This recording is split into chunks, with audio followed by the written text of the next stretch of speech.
నమస్తే, మీరు చూస్తుంది యువతరంగం. ఇది సమాజాంతరంగం. నేను మీ సిద్ధు గౌడ్. 10 మంది ఎమ్మెల్యేలు బీఆర్ఎస్లో గెలిచి అధికార కాంగ్రెస్కు అభివృద్ధి కోసం వెళ్తున్నామని చెప్పి ఆ పార్టీ మారినటువంటి వ్యక్తులు ఎవరైతే ఉన్నారో ఆ ఎమ్మెల్యేలు నిజంగా ఒకంత అలకగా ఉన్నారు, ఒకంత బాధగా ఉన్నారు, ఒకంత అభద్రతా భావంలో ఉన్నారు. ఎందుకంటే ముందు గొయ్యి వెనక నుయ్యి అనే విధంగా వాళ్ళు ఇబ్బందికరంగా మారింది. ఎందుకంటే పోయిన పార్టీలో అక్కడ వీళ్ళ మీద పోటీ చేసి ఓడిపోయినటువంటి వ్యక్తులు ఎవరైతే ఉన్నారో వాళ్ళు వీళ్ళకి సరైన ఇంపార్టెన్స్ ఇవ్వక వాళ్ళు ఇబ్బందికరంగా ఉండి పోయిన కాడ సంతృప్తికరంగా ఉండలేని పరిస్థితి. దానికి తోడు ప్రోటోకాల్ కాడికి వచ్చేసరికి ఈ పార్టీ మారిన ఎమ్మెల్యేలకు సరైన గౌరవం దక్కడం లేదు. వీటికితో పాటు బీఆర్ఎస్కి సంబంధించి కేటీఆర్ హరీష్ రావు వేసినటువంటి కేసులు ఏవైతే ఉన్నాయో కోర్టులో, ఆ కేసుల పుణ్యంగా పదవి ఉంటుందా ఊడిపోతుందా అనేటువంటి ఆందోళనలో ఉన్నారు. ఇటీవల జరిగినటువంటి కొందరి అభిప్రాయాలను కనుక మనం చూసినట్లయితే మరి యూటర్న్ తీసుకొని బీఆర్ఎస్లోకి వచ్చేటట్టుందా అనేటటువంటి సందేహం కూడా మనకు కలుగుతుంది. పోచారం శ్రీనివాసరెడ్డి ఇటీవల చేసినటువంటి ఒక ప్రకటనలో రాష్ట్రంలో నా నియోజకవర్గ అభివృద్ధి కోసం నేను కాంగ్రెస్ పార్టీ కండువ కాకుండా జాతీయ జెండా రంగుతో ఉన్నటువంటి కండువ కప్పుకున్నా, అయితే ఆ కండువ కప్పుకున్నంత మాత్రాన నాకు ఆ నిధులు వచ్చింది లేదు, ఈ సచ్చింది లేదు, కాబట్టి కాంగ్రెస్లోకి వచ్చి తప్పు చేసిన అనేటువంటి అభిప్రాయాన్ని పోచారం శ్రీనివాసరెడ్డి వ్యక్తం చేశారు. అయితే మరి కేసీఆర్ తోటి కలిసి బీఆర్ఎస్లోకి వస్తాడా అంటే పోచారం శ్రీనివాసరెడ్డిని మళ్ళీ బీఆర్ఎస్లోకి రానిచ్చేదే లేదని చెప్పి అదే నిజామాబాద్ జిల్లాకు చెందినటువంటి బాజిరెడ్డి గోవర్ధన్ తీవ్రమైనటువంటి హెచ్చరిక జారీ చేసిండు.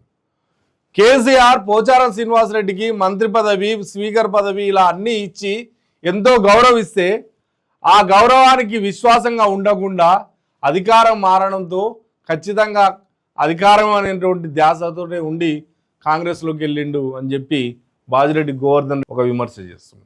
ఇటీవల ఖైరతాబాద్ ఎమ్మెల్యే దానం నాగేందర్ మాట్లాడినటువంటి మాటలు కూడా మరి టీఆర్ఎస్కి వస్తాడా అనేటువంటి అనుమానాలు వ్యక్తమవుతున్నాయి.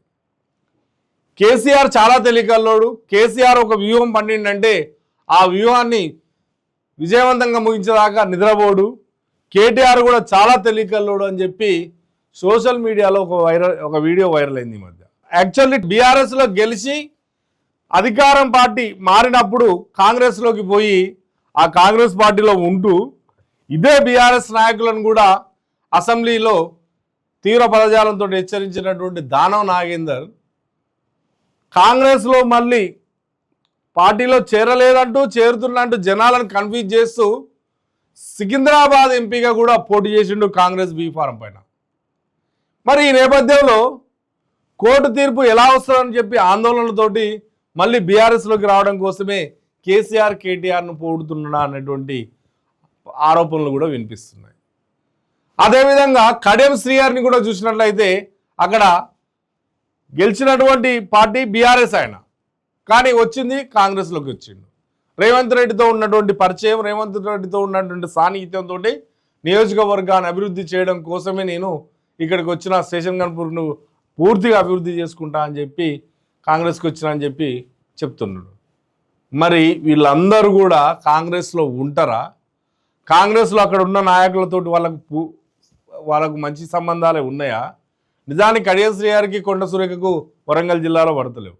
మరి అలాంటప్పుడు ఒరిజినల్ కాంగ్రెస్ మీరు తర్వాత వచ్చిన వాళ్ళు కాబట్టి మాతో మీరు ఎట్లా సమానం అవుతారనే ఒక ప్రోటోకాల్ విషయంలో వీళ్ళ మధ్య ఏమన్నా రగడలు జరుగుతున్నాయా?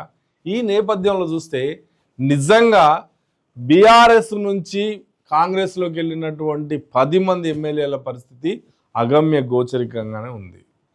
చెవెళ్ళ యాదయ్య కూడా సైలెంట్ అయిపోయాడు. రాజేంద్ర నగర్ ప్రకాష్ గౌడ్ కూడా సైలెంట్గానే అయిపోయాడు.